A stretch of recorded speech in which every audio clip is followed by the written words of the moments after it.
Hey, you guys, it's Friday, and it's time for another episode of my journey through fear, anxiety, and panic attacks. And I've said this before, but I'm going to say it again today. I'm going to make this one short. I figure I might have a smaller audience today since it's the start of Labor Day weekend. People are probably going out and about. I drove to Saginaw today, and holy cow, I ended up taking a different route because I-75 was packed and moving ever so slowly. So it's looks like it's going to be a busy Labor Day weekend, up north and things like that. So anyways, again, I'm going to make this kind of short. I was going to talk about kind of my what I did, that caused the breakthrough and stuff. I'm going to do that on Monday. Gosh, I don't know if I'll do one on Monday. Maybe Monday evening. People will be kind of back in the swing of things, or maybe I'll do it Tuesday next week instead. We'll see. But I'm just going to kind of make this brief and just talk about a few other things today. Hey, Caitlin, how are you? And so if this is the first time that one of you may be watching, this is what I have been doing for 13 weeks. I have been going through my journey through fear, anxiety, and panic attacks.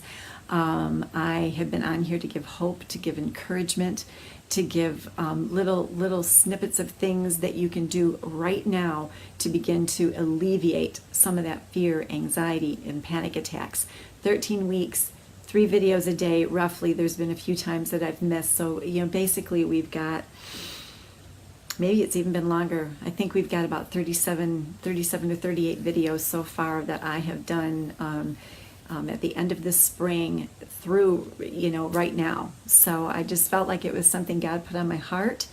We know that this is widespread.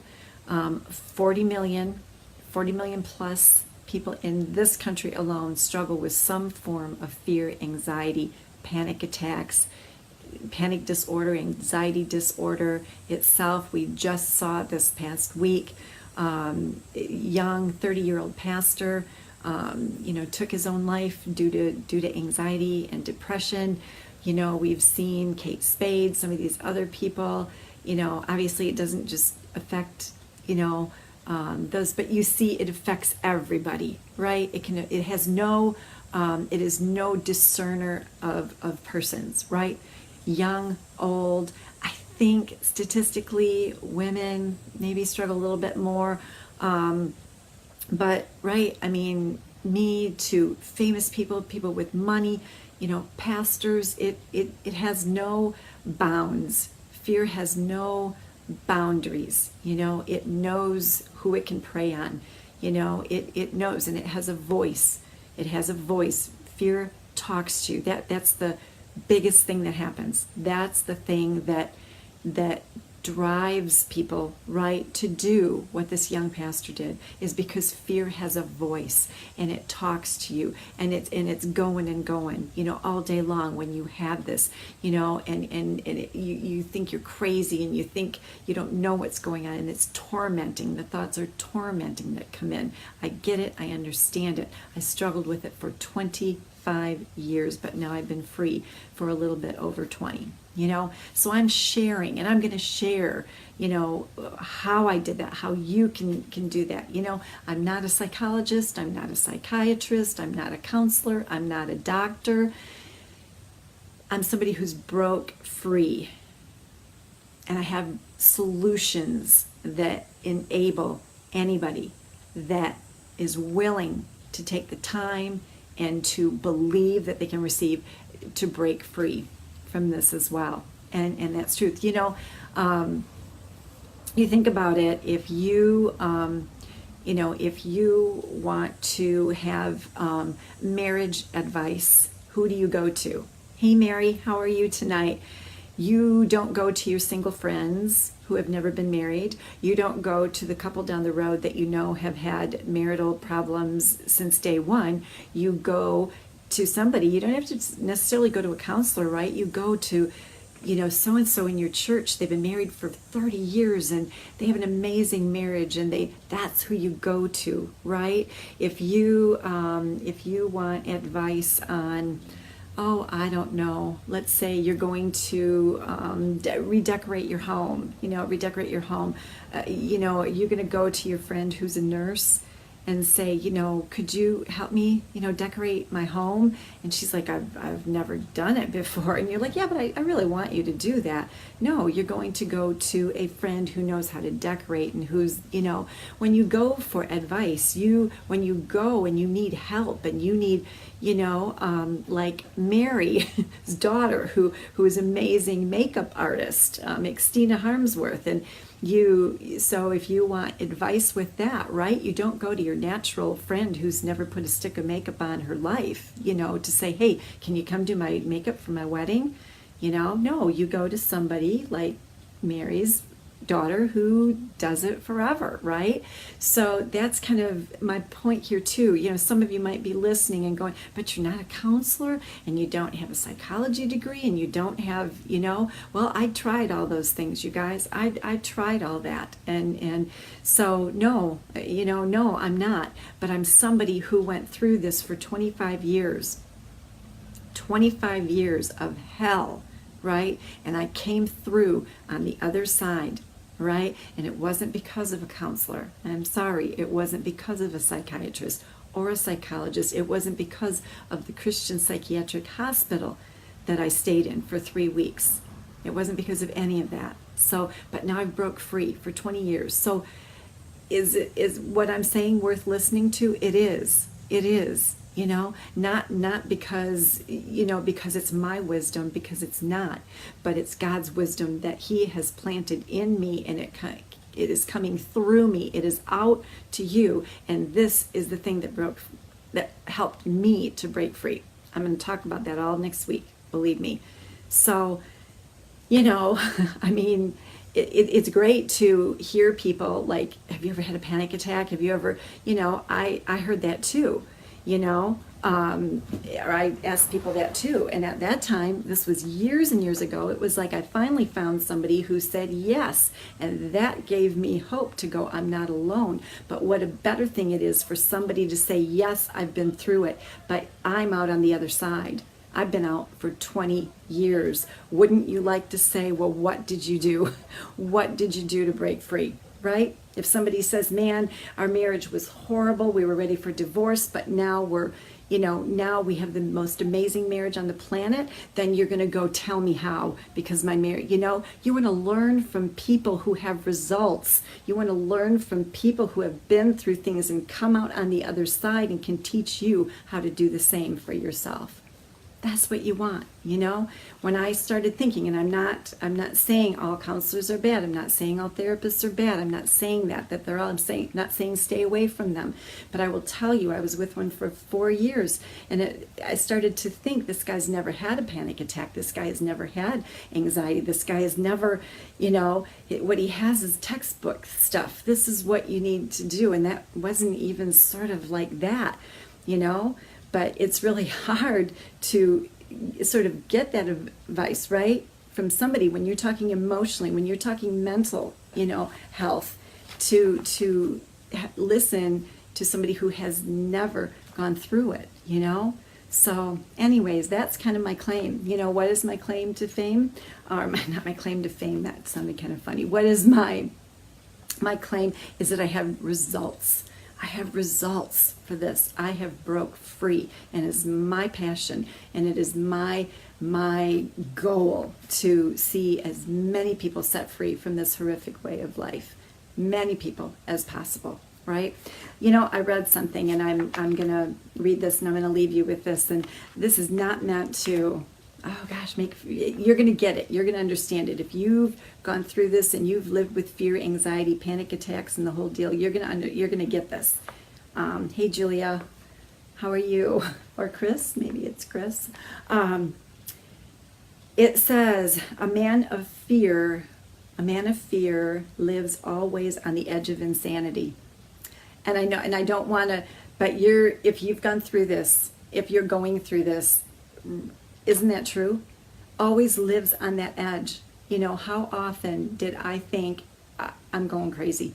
I must be going crazy. I must be going insane. There must be something really wrong with my brain. There must be something really wrong up there in my head. I think I am going nuts. I am going crazy. You know, how many times do you think that? I thought, that is such a real statement if you're going through it. But I'm going to tell you something right now. You're not. You're not going crazy. You're not going insane. None of the above. So you can get that thought right out. Right out. You know, fear talks. I said that in the beginning. It talks. It lies. I've said this a few times. There's a song out right now called "Fear is a Liar," and then there's also the breakup song that's out right now too, where it's talking about I'm breaking up with fear. I'm breaking that relationship with fear, because that's what fear does.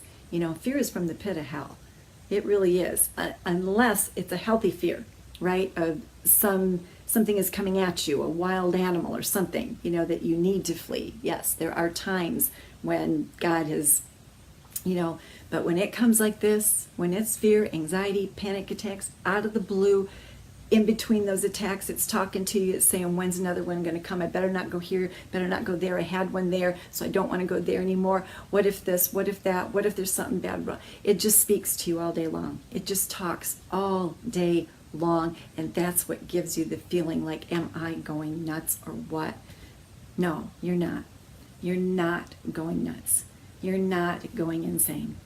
Not at all. Not at all. And it starts, man, it starts with those thoughts, and it's going to end with the same thing.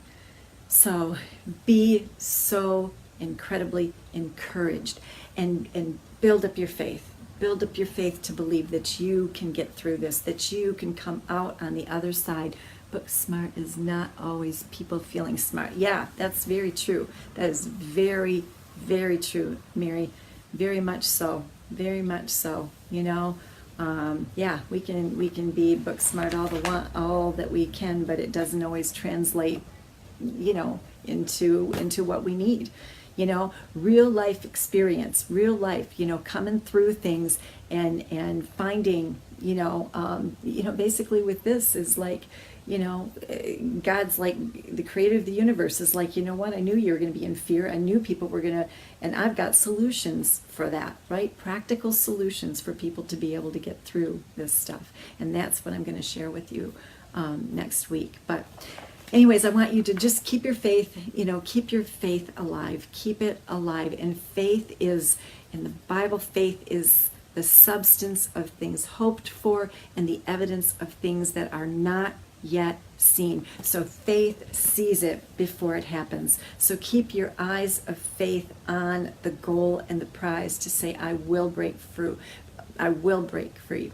I will overcome this. This is not how it's going to end. You know, you don't have to deny, you know, what you're going through. You don't have to deny the situation, the reality of it, but deny the finality of it, right? Deny the finality of it. You know, you're going to write a new chapter, and that chapter is going to not include fear, okay? You're going to turn the page of that book, okay? And the rest of that book, the rest of your life is going to be lived with no more fear, no anxiety attacks, no more panic attacks, none of that stuff. Depression, gone, okay? So don't deny the reality, but do deny the finality, especially if you're thinking the finality of it is, I just have to live like that, because that is a lie. That is a lie. Fear is a liar, and that is one of the lies that it tells you. Okay? Anyway, I'm gonna close tonight, and I pray that you all have a great Labor Day weekend, and I'll be back either Monday night or maybe Tuesday morning. I'll kind of assess and think, you know, see what, but probably Monday evening. But, you know, I pray for all of you, and keep the faith. And again, I do have a YouTube channel now. It is Reclaiming Peace. So if you go on YouTube, if you have the app, if you just type YouTube into your browser or, you know, smartphone, whatever, and then if you search Reclaiming Peace, there's 29 videos right now. The rest are going to be up this weekend. So there's going to be about 38 videos that I have done in these last 13 or whatever, 13, 14 weeks that you can go back to. You can see the topic of every one of them, and whatever resonates with you, take the 15, 20 minutes and watch these. They're there for a reason. They're there to give you hope. They're there to give you encouragement. They're there to give you a little something that you can do right now in order to get on that path of freedom. So that's why I've done it. That's for a lot of these people that might not have Facebook. So anyways, thanks again for all of you that end up sharing and liking these videos. They're reaching a lot of people, and that's what my heart is all about. That's what my passion is for that to happen. So again, have a great Labor Day weekend, and I'll see you guys here on Monday.